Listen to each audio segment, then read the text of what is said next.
सर्वधर्मज्ञा सर्वशास्त्रविशारदा लोकामुपकार्यर्थं रत्नाम्युकानेकशः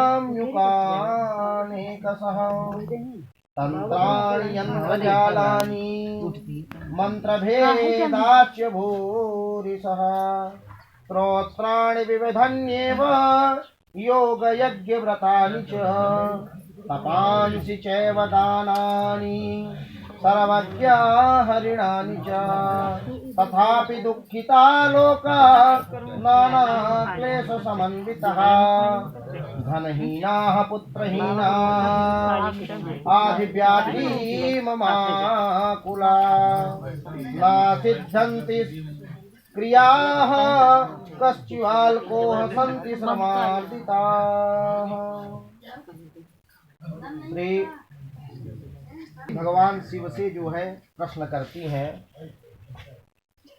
कि हे प्रभु,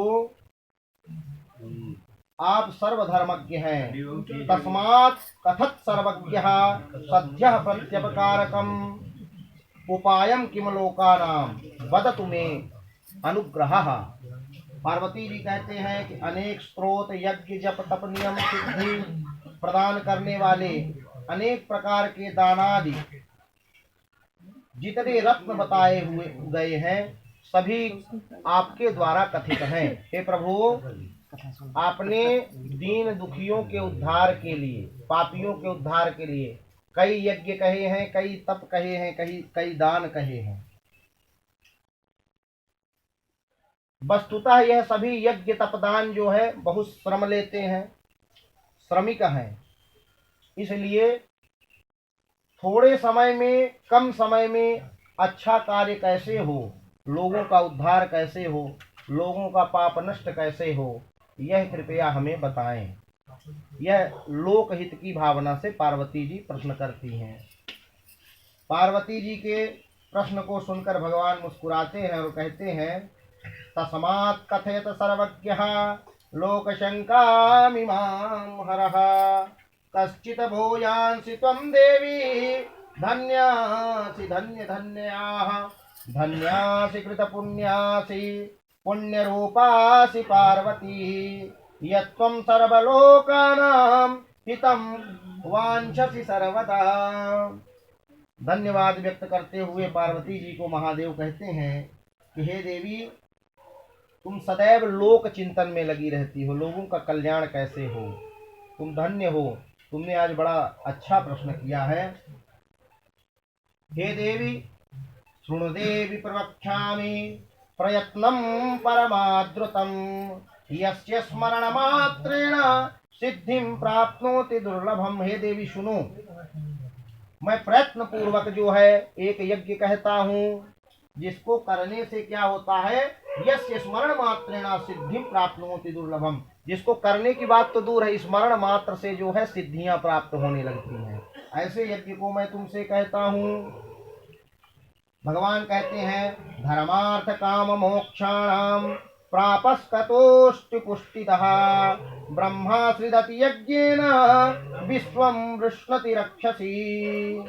कहते हैं कि धर्मार्थ काम मोक्ष, चतुर्थ 4 पुरुषार्थ हैं पृथ्वी पर। धर्म अर्थ काम मोक्ष, चारों तरह के पुरुषार्थों को देने वाला और सभी प्रकार के दुख दरिद्र को नष्ट करने वाला, जिसको करने से ब्रह्मा जी स्वयं सृष्टि की रचना करते हैं और जीव में जीवत्व प्रदान करते हैं, जिसके प्रभाव से ऐसा यज्ञ मैं तुमसे कहता हूँ। यज्ञेनाहं तत्सर्वं नाशयामि वरानने राम यज्ञं विना सिद्धिं माप्नुयान्य कर्मभिः। हे वरानने, राम जी के यज्ञ के बिना कोई यज्ञ का फल नहीं मिलता है। शिव जी कह रहे हैं, शिव जी का वाक्य है कि जो रामार्चा ना करे, राम यज्ञ ना करे, उसे अन्य जप तप यज्ञों का फल नहीं मिलता है ना। इसीलिए जीवन में अपने रामार्चा एक बार अवश्य करनी चाहिए ताकि सभी यज्ञ कर्मों का जो है दिव्य फल प्राप्त हो सके। महायज्ञोत्तमान् सर्वा तपोदान फल प्रदायकः काम सिद्धि सिद्धिदां ब्रूणः सौम्यां सर्वविघ्न विनाशनां सर्व सिद्धियों को देने वाला, सभी व्रत जप नियम को देने वाला यह दिव्य कथा है। सौम्य सर्व सिद्धि विनाशिनाम, सर्व सिद्धि प्रदाम सर्व विघ्न विनाशिनाम, सर्व सिद्धियों को देने वाला, सभी विघ्नों को विनाश करने वाला यह रामार्चा यज्ञ है। इसे ध्यान से सुनो। रामार्चा परो यज्ञो रामार्चायाः परम तपा, रामार्चायाः परम दानम, रामार्चायाः परो जपा। रामार्चा से बड़ा कोई यज्ञ नहीं है। शिव जी कहते हैं रामार्चा से बड़ा कोई तप नहीं है, रामार्चा से बड़ा कोई दान नहीं है, और रामार्चा से बड़ा परो जपः, कोई जप भी नहीं है। रामार्चायाः परम पुण्यम नास्ति लोकोऽस्ति, रामार्चनम परम श्रव्ये वृद्धोद्धारकम परम। रामार्चा परम पुण्य देने वाला, दान यज्ञ क्रिया जप स्वरूप पुण्य को प्रदान करने वाला है इस लोक में। इतना ही नहीं, रामार्चनम परम श्रव्ये वृद्धोद्धारकम परम, माने रामार्चन करने से वृद्धों का उद्धार भी होता है और वह परम भगवान की गति को भी प्राप्त होते हैं।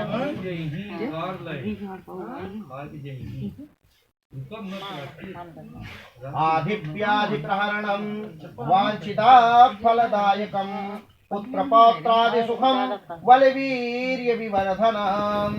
भगवान कहते हैं कि यह आयु का वृद्धि भी करता है रामार्चा यज्ञ, पुत्र पौत्र धन धान्य को देने वाला है और बल की भी पुष्टि करता है शरीर में। राज्यम नष्ट राज्यानां निर्धनानां धनप्रदम, दुर्भिक्षे वष्टिज्जनम महोत्पाप निवारणम। जिसका राज्य क्षीर्ण हो गया है उसको राज्य देने वाला, अधन को गरीब को धन देने वाला, दुर्भिक्ष को अमीर बनाने वाला, धन युक्त बनाने वाला और महापापी का पाप नष्ट करने वाला यह यज्ञ है। नाशनम सर्वशत्रु सैन्यम मित्रवर्ग विवर्धनम, महादरिद्रादो दुर्भाग्या दुखितम सुखाम। सभी जो है शत्रुओं का नाश करने वाला, मित्रों की वृद्धि करने वाला, दरिद्र को हटाने वाला, दुर्भाग्य को नाश करने वाला और महासुख देने वाला यह रामार्चा यज्ञ है। इसमें कोई संशय नहीं है। सौभाग्य संततिकरम सर्वस्वम सुखप्रदम, क्षयापा स्वाम कुष्ठादि महारोगार्दिनाशनम। सौभाग्य संतत की वृद्धि करने वाला है यह यज्ञ, महादरिद्र को नाश करने वाला है, महादुखों का नाश करने वाला है और कुष्ठादि जितने रोग होते हैं शरीर में उनका भी नाश करने वाला है यह महारामार्चा यज्ञ।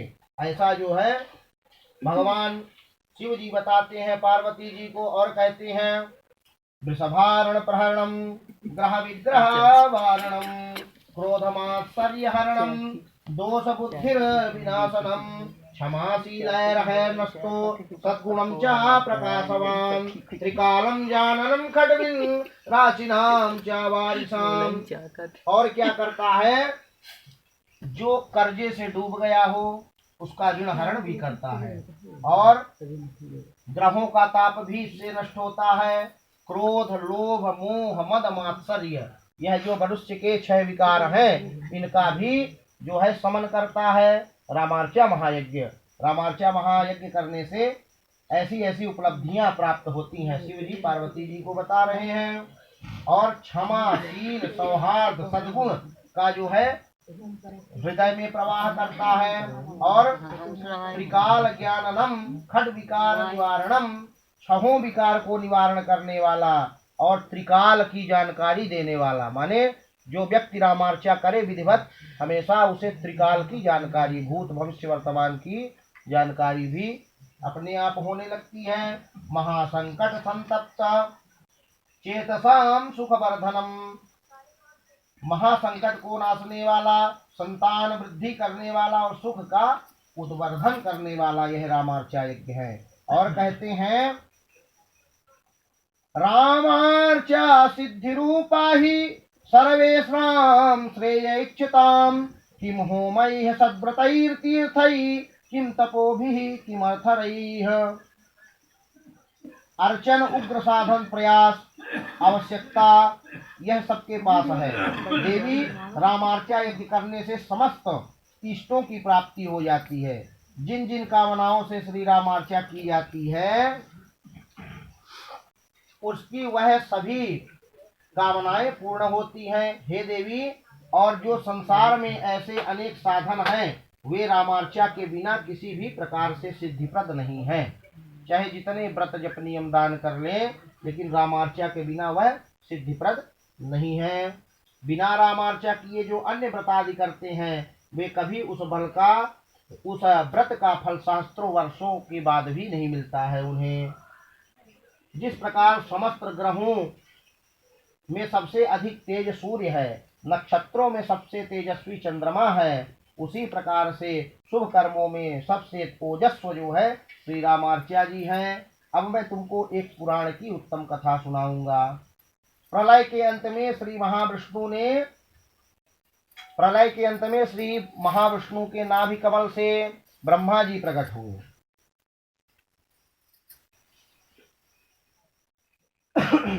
सारे विश्व में अंधकार देख करके ब्रह्मा जी को बड़ा दुख हुआ।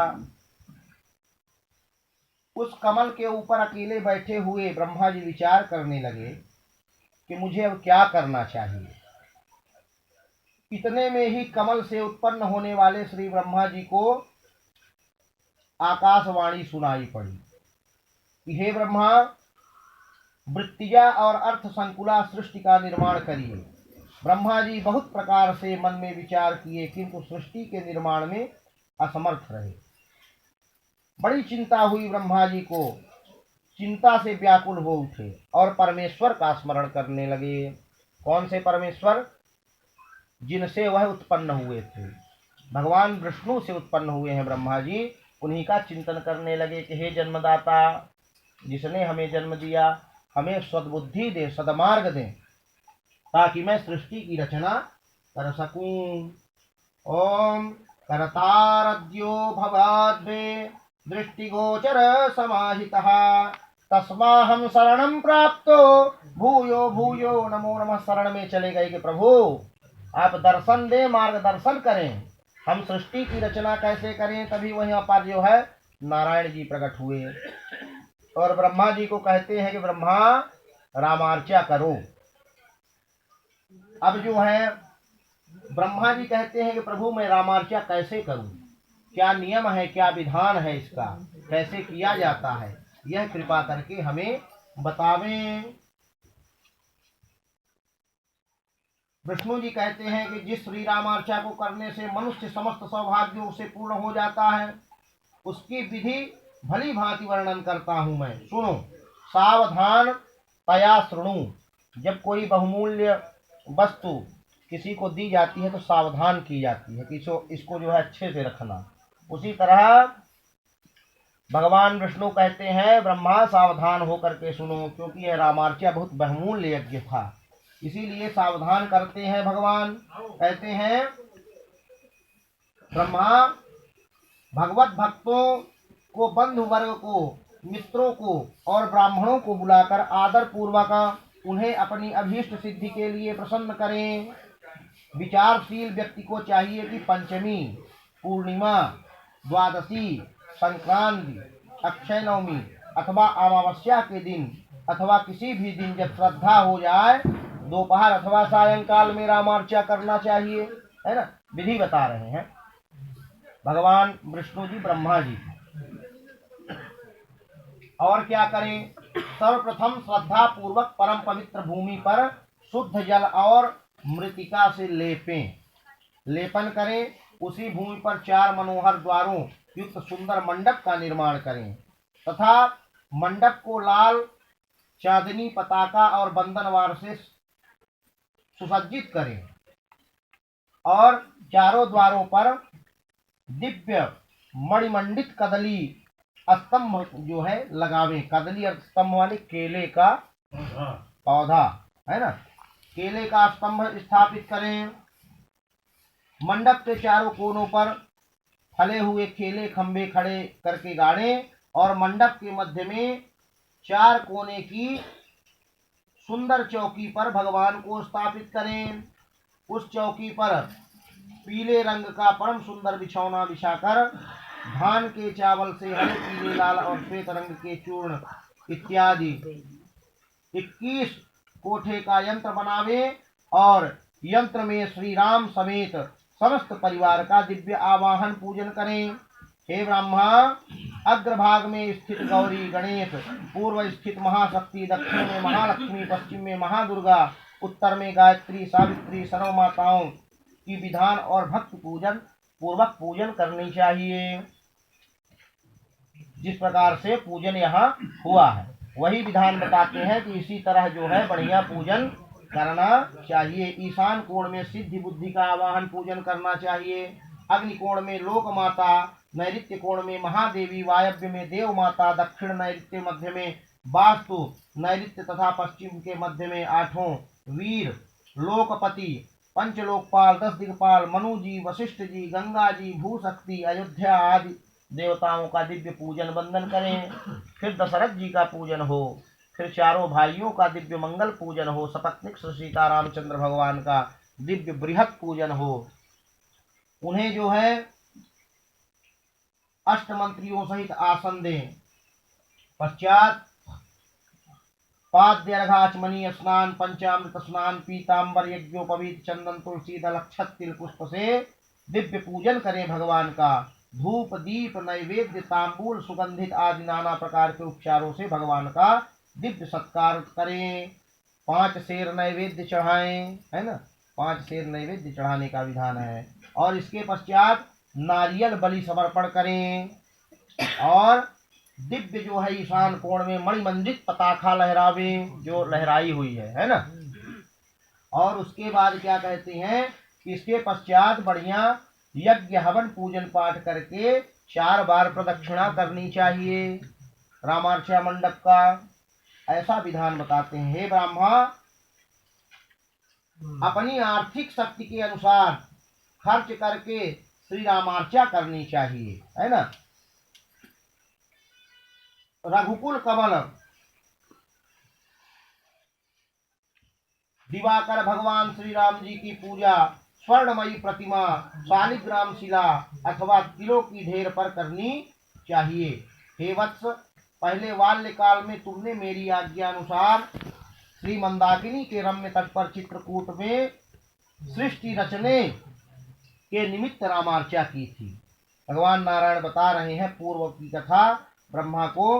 हे महाभाग, पूजन के अंत में रघुकुल भूषण श्री राम जी प्रकट हुए थे और तुमको वर दे करके तुरंत अंतर ध्यान हो गए। और फिर तुमने भगवान रामचंद्र जी का प्रसाद भक्तों को वितरित करके स्वयं प्रसाद ग्रहण किया था, जिससे तुम्हारे मन की समस्त अभिलाषाएं पूर्ण हुई।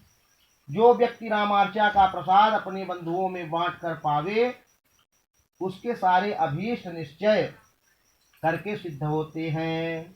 पूर्णभूतो सभीष्टम यद्यन्मनसि कांक्षितम, रामार्चा प्रसादम यो भुंजीता प्रेम मानसः, बंधून विभज्य तस्यासु मनोभीष्टम भवेद् ध्रुवम्, रामार्चयाः प्रसादं तो नासुंजीव विधेयति। हे ब्रह्मा, जो श्री रामार्चा के प्रसाद को नहीं पाता है, घृणा करता है, वह महान दुखों को भोगता है और रौरव नरक में जाता है। कौन सा नरक बना है ऐसे व्यक्ति के लिए? रौरव नाम का नरक बना है। और रामार्चा के प्रसाद से मन, वचन, शरीर और कर्म से किया हुआ तथा ब्रह्म हत्या तक का पाप जो है, कोटि कोटि जन्मों का पाप भी नष्ट हो जाता है। ब्रह्म जो है रामार्चा के प्रसाद ग्रहण करने मात्र से। इतना अभीष्ट सिद्धि प्रद है रामार्चा का प्रसाद। और आगे बताते हैं कि हे ब्रह्मा, सुंदर विधान पूर्वक रामार्चा यज्ञ करने से मनुष्य के द्वारा समस्त की हुई कामनाएं सिद्ध होती हैं। चाहे वह धन हो, वैभव हो, धनार्थी धर्म लभेत, पुत्रार्थी पुत्रम लभेत। कौन किस कामना से करता है, एक अभीष्ट कामना होनी चाहिए, वह रामार्चा भगवान की कृपा से जरूर सिद्ध होती है ना। इसमें कोई संशय नहीं है। और इस प्रकार ब्रह्मा को उपदेश देकर भगवान विष्णु अंतर्ध्यान हो गए और श्री ब्रह्मा जी ने समस्त कामनाओं को सिद्ध करने वाली परम पुण्य श्री रामार्चा किया। एवं यह कुरुते ब्रह्मान् रामार्चा सद्विधानतः तस्य क्षिप्रं भवेत् सिद्धिर्मूलभितां पुरः। ऐसा करने से ब्रह्मा जी के हृदय में जो जो अभिलाषाएं आती गईं वह सब सामने प्रकट होता गया। ब्रह्मा जी जो मन में सोचें कि यह ऐसा होना चाहिए वैसा सामने जाके प्रकट हो जाए, है ना। तो रामार्चा के प्रभाव से ऐसा हुआ। ऐसा करने से ब्रह्मा जी के हृदय में जो जो अभिलाषाएं थी तुरंत पूर्ण हुई। ब्रह्मलोक में तभी से समस्त देवता सगण सदैव श्री रामार्चा करने लगे, है ना। उसी रामार्चा के पुण्य प्रभाव से वह परम आनंद में रहते हैं। वह कौन? देवतागण, है ना। देवतागण जो है परम आनंद को प्राप्त करते हैं। वह जो है रामार्चा से ही वह परम आनंद को प्राप्त करते हैं। यह इसलिए प्रयत्न पूर्वक सदैव रामार्चा करनी चाहिए, पुण्य करना चाहिए।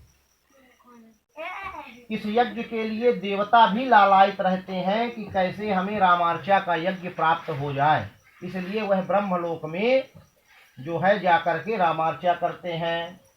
क्योंकि देवता जानते हैं कि क्षीणे पुण्य मृत्युलोकम विसंति, जैसे ही हमारा पुण्य जो है क्षीर्ण होगा वैसे ही पुनः हमें मृत्युलोक में जाना पड़ेगा, अवतार लेना। आवागमन से मुक्त जो है देवता भी नहीं है, है ना। हरि भक्त ही जो साकेत धाम को चला जाए वही आवागमन से मुक्त होता है। और ये लोके सुखम भूत्वा चान्ते सत्यपुरम ये भगवान के पुर को पहुंचाने वाली यह दिव्य रामार्चा कथा है ना। इसीलिए सुख आवे दुख आवे चाहे जैसा भी हो, रामार्चा अवश्य करनी चाहिए, है ना। जब सुख आए तो समझे कि हमारा पुण्य जो है खर्च हो रहा है। सुख में बहुत सुख भी नहीं होगा क्योंकि चिंता रहेगी कि हमारा पुण्य जो है सुकृत खर्च हो रहा है। कोई सुकृत ही पुण्य प्रभाव से हमें सुख प्राप्त होता है, और जो दुख हमें प्राप्त होता है तो हमारे पापों से। जब दुख आए तो सोचो कोई पाप हमारा कट रहा है ना। इसीलिए यह दुख आया है। तो जो सुख आता है तो पुण्य कटते हैं और दुख आता है तो पाप कटते हैं, ऐसा समझना चाहिए। इससे आदमी ना दुख में दुखी होता है ना सुख में सुखी होता है ना। बहुत सामान्य जीवन चलता रहता है। इस प्रकार से जो है भुंजते विधानम भोगान सर्वेषामपि दुर्लभम, सभी विधान को जो अति दुर्लभ विधान है, ऐसा करने से ब्रह्मा जी का मनोरथ सिद्ध होता है। अब पुनः पार्वती जी प्रश्न कर देती हैं, है ना। पार्वती जी बड़ी जिज्ञासु हैं, प्रश्न करती जा रही हैं भगवान से। कह कह कृता पुरा देव रामार्चा त्वधाधुना श्रोतुमिच्छामि देवेश मम हर्ष विवर्धनम। हे प्रभु, पार्वती जी कहती हैं प्रसन्नता से, हे प्रभु कह कह कृता पुरा, किस किसने इस यज्ञ को किया, जरा ये भी बताइए, हम जाने कि किस किसने इस यज्ञ को किया और इस यज्ञ को करने से क्या हुआ। शिव जी पुनः कहते हैं, शिव उवाच, हे देवी, समस्त मनुष्यों को मंगल प्रदान करने वाला, समस्त पापों से छुटकारा दिलाने वाली पुण्य कथा पूजा महात्म युक्त वर्णन करता हूँ, सुनो। मथुरापुरी में समस्त धर्मों का विज्ञाता महारोग से पीड़ित एक पृथुक नाम का ब्राह्मण निवास करता था। उसके अनेकों प्रकार के उत्तमोक्त उपाय किए, परंतु उसको कभी रोगों से छुटकारा नहीं मिला। वह महारोगी रहा। इसके कारण वह बहुत दुखी हुआ और एक दिन उसने मरने की ठान ली। अब सोचे कि आत्महत्या करते हैं, जहर खाते हैं, फांसी लगाएं, है? तो क्या होता है, आत्महत्या का दोष लगेगा हमको। इसलिए एक घोर निर्जन जंगल में चला गया जहाँ व्याघ्र सिंह आदि हैं, कि कम से कम सिंहों का भरण पोषण हो जाएगा और हमें आत्महत्या का दोष भी नहीं लगेगा। एक घनघोर जंगल में वह पृथुक नाम का ब्राह्मण निकल गया। वहां उसने घूमते घूमते भृगु के पुत्र ऋचिक को देखा। महादुख से पीड़ित वह ब्राह्मण ऋचिक को देख करके उनके चरणों में गिर पड़ा, रोने लगा। ऐसा देखकर ऋचिक जी महाराज ने ब्राह्मण से पूछा, कसी तुम कौन हो, तुम्हारे रोने का कारण क्या है, विस्तार से बताओ। आत्महत्या भवाद्देवीर ना विषय सत्यवास्तुनम भ्रमन् भृगुसुतं तत्र मरीचिकं दृष्टवान् द्विजः। ऋचिक जी का वचन सुनकर के पृथुक जी ने कहा कि हे द्विजश्रेष्ठ, मैं पृथुक नाम का एक प्रसिद्ध जो है ब्राह्मण हूँ। हे विद्वान, मैं सब प्रकार के व्याधियों से युक्त, सब प्रकार के रोगों से पीड़ित हूँ। मुझे रोगों से छुटकारा नहीं मिल रहा है, मैं रोगों से अत्यंत दुखी हूँ। प्रभु हे कृपानिधि, आप मुझे कोई ऐसा उपाय बतलाइए जिससे मेरा रोग दुख नष्ट हो जाए। ऋचिक जी ने उस ब्राह्मण का वाक्य सुनकर कृपा करके उस पर बताया कि तुम रामार्चा करो। क्या करो? रामार्चा करो। रामार्चा करने से तुम्हारे सभी रोग जो है नष्ट हो जाएंगे। पृथुक ने पूछा कि महाराज, रामार्चा किस विधान से किया जाए, इसका विधान क्या है? कृपया हे भगवान हमें यह भी बताइए। ऋषिक जी ने कहा, ओम सोनपत्यां बनो पूर्वं तेन दुःखी निरन्ततां तस्य पुत्री मम पत्नी तयाहं परितोषितः। कहते हैं, विप्र सुनो, समस्त धर्मों को जानने वाले कुशनाभ जी हैं। कुशनाभ जी के पुत्र श्री गाधी जी मेरे ससुर हैं। पहले वे संतान पुत्रहीन होने के कारण अत्यंत दुखी रहा करते थे। उनकी पुत्री अर्थात मेरी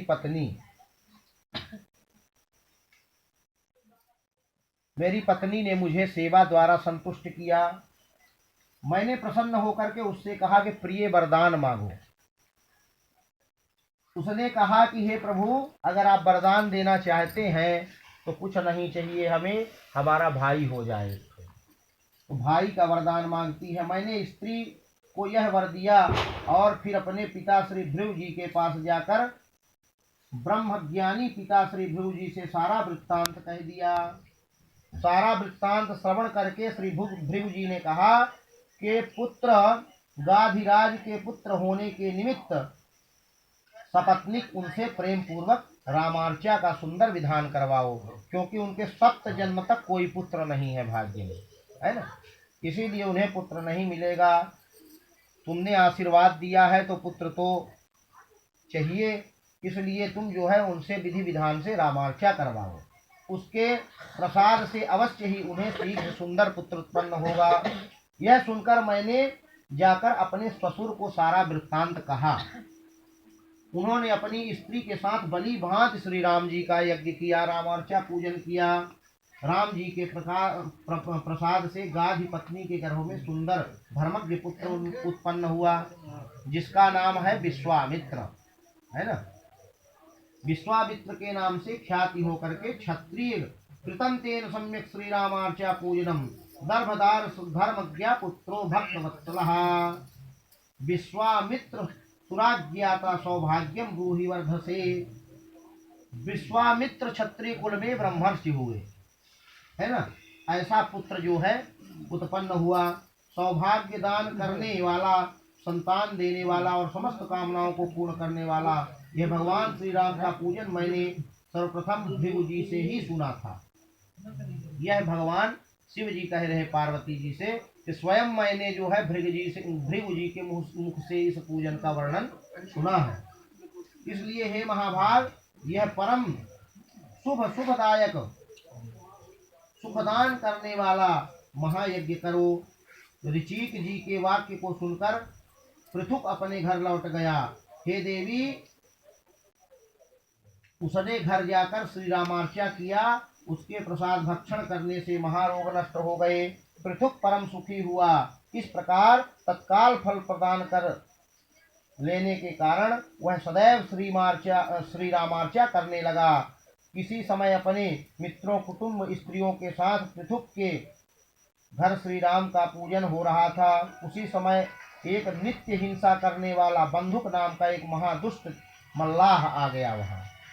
जब पृथुक नाम के ब्राह्मण के यहाँ रामार्चा यज्ञ चल रहा था, तब वहां मल्लाह एक आता है जो रोज हत्या करता है, जिसका काम ही है हत्या करना, है ना। जिसको हम लोग शिकारी कहते हैं। पशु पक्षी जीव जंतुओं की हत्या करता था। वहां उसने रामार्चा होते हुए देखा तथा उत्तम प्रसाद ग्रहण करके वह मल्लाह जो है धन लोभ से विदेश चला गया। एक जंगल में जो है सिंहों ने उसे मार डाला, सिंह द्वारा मारा गया। उस महापापी को यमदूत जो है बांध करके ले जाने लगे। इतने में श्री राम जी के किंकर, किंकर माने होता है दास, श्री राम जी के दास वहां पहुंचे और यमदूतों को फटकार कर बोले, यह परम शुद्ध और धार्मिक है। यमदूत चौंक जाते हैं कि प्रभु इसने कभी जीवन में कोई पुण्य किया ही नहीं, ऐसे पापी व्यक्ति को आप कह रहे हैं कि परम शुद्ध धार्मिक व्यक्ति है, यह कैसे, जरा हमें भी बताएं। तो बताते हैं कि इसे दंड कैसे दिया जा सकता है। यमदूतों ने कहा कि यह गो विप्र का हंता है, गौ की हत्या करने वाला, विप्र को मारने वाला, चोरी करने वाला यह महापापी है। श्री राम जी के पार्षदों ने कहा, हे दुष्टों, इसे दंडित मत करो, क्योंकि श्री रामार्चा का प्रसाद जिसने एक बार भी खा लिया वह धर्म अर्थ काम और मोक्ष को प्राप्त हो जाता है। अर्थ धर्म काम से वह शुद्ध हो जाता है। इतनी बड़ी महिमा है रामार्चा की। ऐसा कहकर उसको पुष्पक विमान में बिठाकर श्री राम जी के समीप लाए। यमदूतों ने भी यम जी के पास जाकर के सारा वृत्तांत बताया। यम जी बोले कि भाई सबको पकड़ के लाना, लेकिन राम भक्त को पकड़ के कभी मत लाना, है ना, नहीं तो ना तुम रहोगे ना हमारी गद्दी रहेगी। ऐसा जो है यमराज समझाते हैं अपने दूतों को, सबको पकड़ लाओ लेकिन राम भक्त को छूना तक नहीं, और जो रामार्चा करता हो विशेष रूप से उसके आसपास भी मत भटकना। ऐसा यमराज जी बताते हैं। कहते हैं जो जीवन में एक बार भी राम जी का कीर्तन किया हो, रामार्चा का प्रसाद खाया हो, निसंदेह त्रैलोक्य को पवित्र कर सकता है और समस्त पाप पुण्य से मुक्त हो करके सुरासुर का पूज्य हो जाता है। वह श्री राम जी का कृपा प्राप्त तथा कृपा पात्र तथा प्राणियों में श्रेष्ठ हो जाता है। मैं श्री रामार्चा के उत्तम प्रभाव का वर्णन भली भांति कर सकने में असमर्थ हूँ। रामार्चा साक्षात भगवान श्री राम प्राणियों को सिद्धि देता है। शिव जी क्या कह रहे हैं कि 10 लक्ष माने, लक्ष्य माने होता है लाख, है ना। 10 लाख राजसूय यज्ञ अगर किया जाए तो उसका 16वां अंश भी नहीं है। माने रामार्चा इतना प्रभावशाली है कि 10 लाख राजसूय यज्ञ भी उसके 16वें अंश के बराबर भी नहीं है। इतना श्रेयस्कर है, इतना पुण्यस्कर है श्री रामार्चा महायज्ञ। हे प्रिय, जो श्री राम जी का विधि पूर्वक पूजन करके उनका प्रसाद श्री हनुमान जी को अर्पित करते हैं, उनके सकल मनोरथ सिद्ध होते हैं। इसलिए रामार्चा में भगवान राम को